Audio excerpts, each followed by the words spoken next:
Shri Arjun Ram Raman, Union Minister for Law and Justice, Mr. R. Venkatramani, the Internal Police for India, Mr. Vishal Mehta, the Regional Surgeon, Dr. Chandrawala, President of the CJI, Mr. Sukumar Pandyoshi, Vice President of the CJI, Mr. Rohit Pandey, Secretary of the CJI, Office Bearer of the CJI, Mr. Manoj Mishraji, President, Skora, all the office bearers, senior advocates who I dare say have mentored so many of us as young lawyers, members of the bar, officers of the Judiciary, and ladies and gentlemen. As we gather here today to celebrate our 76th Independence Day, I wish all my fellow Indians and every member of our family of lawyers and judges and the staff a happy Independence Day on this momentous occasion. 15th August 1947, the day when our collective struggle for freedom stood vindicated and our national soul found its utterance. After 76 years, our tricolour flutters in the heady winds of liberty and equality. There have been times when the wind has stood still and there have been storms on the horizon. But the flag hearkens us back to the collective glories of the past and summons the will to continue them in the present. It beckons us to allow the constitutional ideals and values in our lives to flourish. It serves as a symbol of our collective heritage and guides us towards our future aspirations. I can't tell you what a great honor it is for me to stand before you of this great court. I remember the days when I would be coming here as a young junior to hear the speeches by the Chief Justice, the judges, eminent lawyers, the Attorney General included. And now to be in this transformative role where I have to address you makes my heart flutter.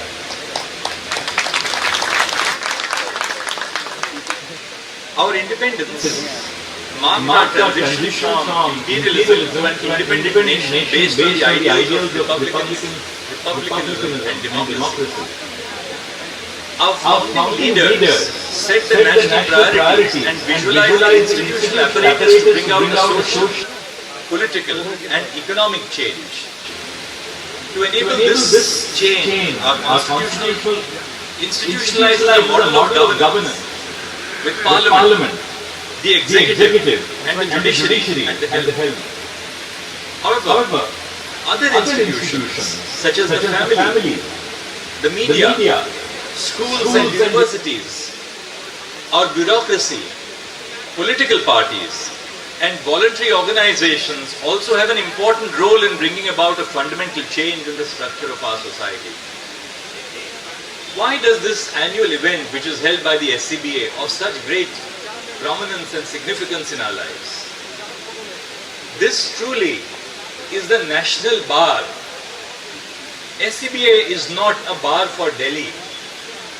All of you have come here from different parts of the country in search of a better life,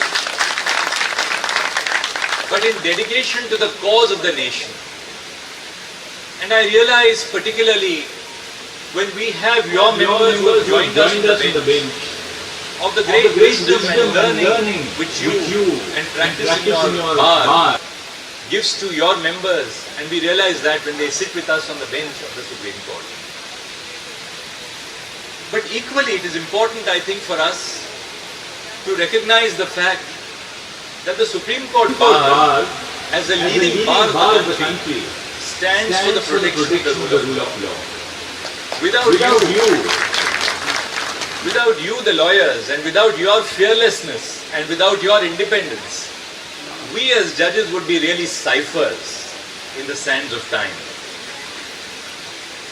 When I get even an innocuous request from a member of the bar, sometimes wholly misconceived for taking up a matter immediately on the same day, I yet hear it very carefully and assign a bench at the earliest opportunity.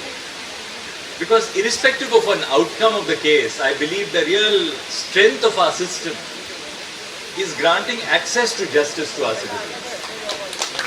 That sense of confidence of the individual, that an arbitrary arrest, a threatened demolition, maybe a pension which is attached unlawfully, must find a solace and voice in the judges of the Supreme Court. Our freedom struggle offered a constitutional space for the marginalized, the downtrodden, to raise their voice against these structures and influences of a hegemonic social structure. It enjoined the institutions of governance to proactively respond to the sufferings of the people to do justice. If we glance at the last 76 years, we realize that each institution has contributed to the strengthening of our nation's soul. And it is important that we recognize that all the institutions of the nation, the executive, the legislature, and the judiciary, are associated with common tasks of nation building. This momentous day should serve as an occasion to recalibrate our collective goals and institutional aspirations. Our Constitution envisages an important role for the judiciary to ensure that the institutions of governance function within defined constitutional limits. Moreover, the courts provide a safe, democratic space for individuals to seek protections of their lives and liberties. The Supreme Court particularly has been the vanguard of institutional governance by enhancing access to justice and promoting constitutional values. All of us judges know a judge or a judgment is as good as a lawyer who appears before the court. So in the work which we do, we find enhancement in your traditions, in the ideals of the bar, in the independence of the bar. The past 76 years suggest that the history of the Indian judiciary is the history of the daily life struggles of Indian people. If our history teaches us anything, it is this, that no matter is big or small for the courts. It is in the routinely small matters that issues of grave constitutional and jurisprudential importance emerge. Resolution of every legal grievance is important. In attending to such grievances, the courts are only performing their plain constitutional duty. As I look to the future, I believe the greatest challenge before the Indian judiciary is to eliminate the barriers to accessing justice. We have to enhance access to justice procedurally by eliminating the constraints which prevent citizens from approaching courts, and substantively by building confidence in the court's ability to dispense justice. And we have a roadmap in place to make sure that the future Indian judiciary is inclusive and accessible to the last person in the line. The law minister was speaking to me just the other day, and he said that we celebrate in 2023 100 years after Dr. Ambedkar first stepped foot in the fertile soil of our court premises. He suggested to me, why don't we now have an event to mark the evolution of what Dr. Ambedkar was then 100 years ago, and what his successors today, the young lawyers, the young professionals, are in our society. To make our courts accessible and inclusive, we need to overhaul our court infrastructure on a priority basis. Our emphasis on modernizing the judicial infrastructure to meet the challenges of the future is key to this mission. In this regard, I must share with you what I have already shared from across the judicial platform, that we plan to expand the Supreme Court by constructing a new building to accommodate 27 additional courts, 4 registrar courtrooms, but most importantly, adequate facilities for lawyers and litigants. This expansion of the Supreme Court is planned in 2 phases.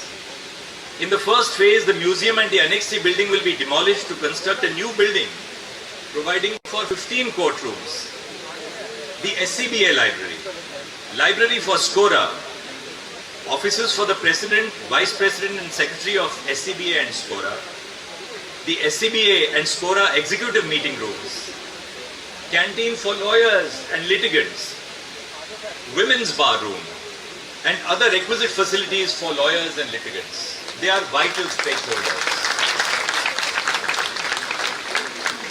As you know, over the last several months that I have been in this office, I do not follow a top-down approach. I first consulted my own colleagues. The members of the building committee dedicated their evening hours to finalizing the plans which were prepared by the PWD tentatively. Justice Kaul joined us, though he is not a member of the committee. I'm not a member of the committee, but both of us joined the committee because it's our mission. We have unveiled the plans to the lawyers represented by SCBA and SCORA, and we have now submitted the proposal to the Government of India, to the Department of Justice. A detailed DPR has been drawn up, including budgeting.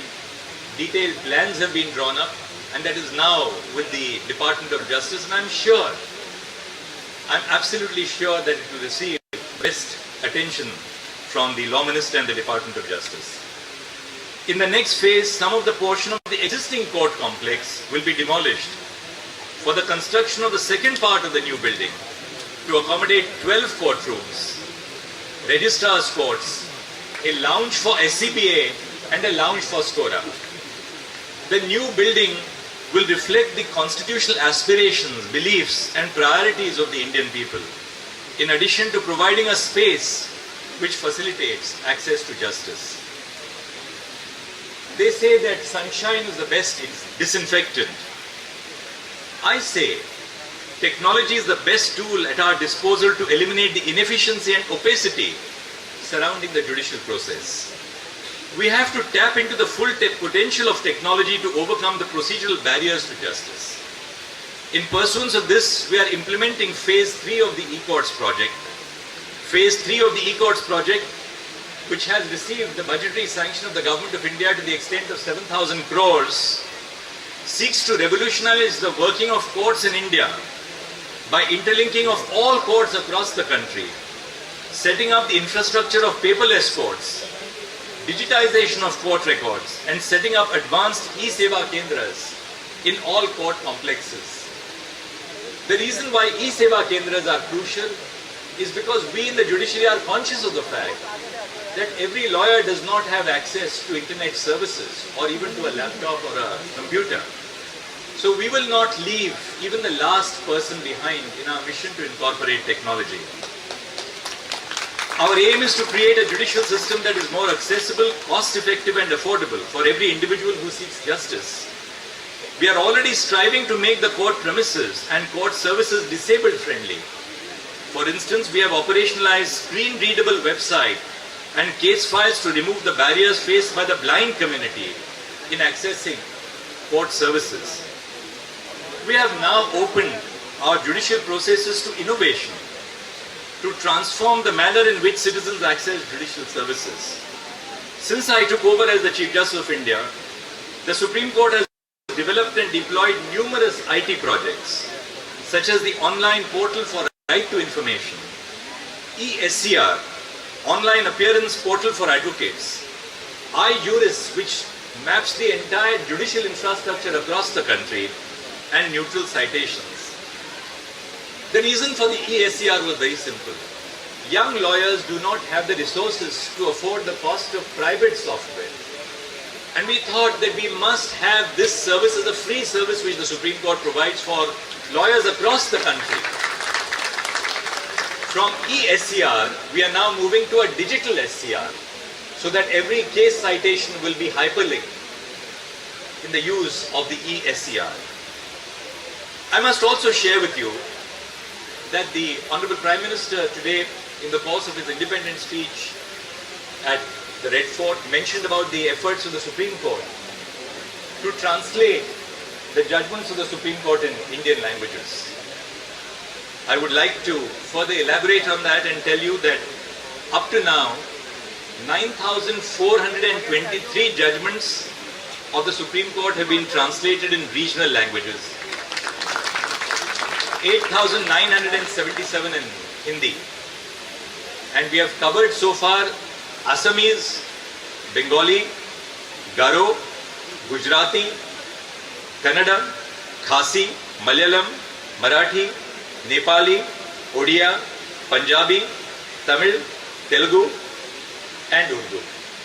And our effort is that all the 35,000 judgments of the Supreme Court from the birth of the Supreme Court should be available to our citizens in every single language. But apart from providing access to citizens, this will also facilitate the use of regional languages in our courts. Because what use is it to say that you can argue in a regional language if the judgments are all not in the regional language? So this is a very important part of our mission. As you know, recently we have cured the evil and the ill of long lines every morning for obtaining passes in the physical form by launching our new portal called Suswagatam. Su means Supreme Court and Swagatam, of course, welcome to the Supreme Court. I visited the facilitation center and I told all the young lawyers who were standing there who didn't have proximity passes that from tomorrow this is disbanded. Go and obtain your passes online. We have installed defibrillators across the Supreme Court so that if there be an unfortunate eventuality where a lawyer requires immediate cardiac resuscitation, that defibrillator is available. We have trained our staff, we have trained the lawyers themselves in the use of defibrillators. Other initiatives of the Supreme Court such as live streaming of court proceedings and live transcription of court proceedings will contribute towards transparency of our legal processes. I believe that the legal community as a whole has a responsibility to ensure the continued relevance of the Indian judicial system in the lives of people. After independence, we inherited the colonial legal traditions which were opaque and impersonal. But our courts have ensured that the law exudes human interest and responds positively to the plight of every individual in our society, regardless of their social and economic factors. The functionality of courts is determined by how effectively they can answer the call of constitutional duty. I must, before I end, refer to a couple of things. One is the fact that it has been brought to my notice that verification of cases is taking time. I must tell you that I am working very, very closely every single day with the members of the staff to ensure that the verification is reduced to the minimal time required. I've also spoken, for instance, to IIT Madras recently when I happened to visit Chennai to find out whether we can use artificial intelligence to replace much of the human intervention in the pre-hearing proceedings of the court to ensure that from the date of filing to the hearing, the time is curtailed to the bare minimum. But let me give you a few figures because nothing speaks like data. In March, the total filing was 4,527 cases. 22,282 cases were listed. 4,086 cases were disposed of. The filing in April was 4,716, disposals 4,700. May 4,986, disposals 3,984, naturally because the court was on vacation and we didn't pressurize the lawyers if they were not available to argue their cases. But now look at June, look at July, the last month after the vacation. 5,044 cases were filed in the Supreme Court. 6,362 cases have been disposed of by the Supreme Court in the last month. So between March and June, over 19,000 cases have been disposed of. This would not have been possible without the tremendous effort which has been put in by each one of my colleagues.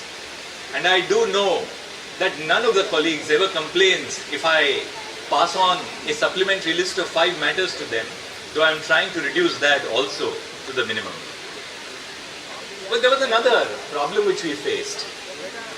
Presently, the listing system which we have put into place, the listing systems is that all matters which are verified by Saturday, Monday and Tuesday will be listed on the next Monday. Matters which are verified on Wednesday, Thursday and Friday are listed on the next Friday. I thought that we must try and curtail even this lapse of time. So I'm working with the registry and I'm proposing that all matters which are verified on Friday, Saturday and Monday should be listed by the next Friday, and all matters which are verified by Tuesday, Wednesday and Thursday should be listed by the next Monday. So we'll be curtailing the delay by another 3 or 4 days. But this is again work in progress. I can assure you that every day, every letter, every complaint, including a complaint which is sent to a social media website instead of being addressed to me, is dealt with by me. But I will also request lawyers that if you have a grievance, don't run outside the court. You have the head of the family who is sitting here to attend to your grievances. Our aim for the future is to ensure that our judicial systems are capable of managing the expectations of the Indian people. Legitimacy of our institutions can be secured only when the courts establish themselves as robust, independent institutions, impervious to the identity of the litigant before us, but cognizant of the same time of their context. In this regard, the judges and lawyers should conduct themselves in a manner which will inspire confidence about the independence and the integrity of our legal process. Recently, the Supreme Court released the sensitization model for the judiciary, and we are tomorrow releasing the handbook on combating gender stereotypes in judicial decision making. These efforts are aimed to ensure that we look inwards, question our biases, and insulate judicial institutions from embodying and entrenching those biases. On the request of the President for the lawyers' chambers, please rest assured that that is uppermost in my mind. Things which I can do on my own, I'm capable of doing with the cooperation of my colleagues. No Chief Justice can do it without the cooperation of the colleagues. But there are some things which require the engagement of the government, so I will use my good offices to do so. And I'm sure that we'll be able to find a solution in the near future. For the past 76 years, the courts have served as a prominent site of democratic participation. For the future, we have to recognize and eliminate the existing barriers to accessing courts, and in the process ensure that courts continue to serve as an effective and affordable democratic space. On the occasion of Independence Day, I thought I must emphasize our role as judges and lawyers in fostering, nurturing and facilitating democracy. Last, it's not the icing on the cake, but I want to tell you that a proposal for providing 600 parking spaces for lawyers is also under process. I've got plans which have been prepared by the NDMC, and I can tell you that please rest assured that that also is going to be a mission and progress very soon. Thank you very much.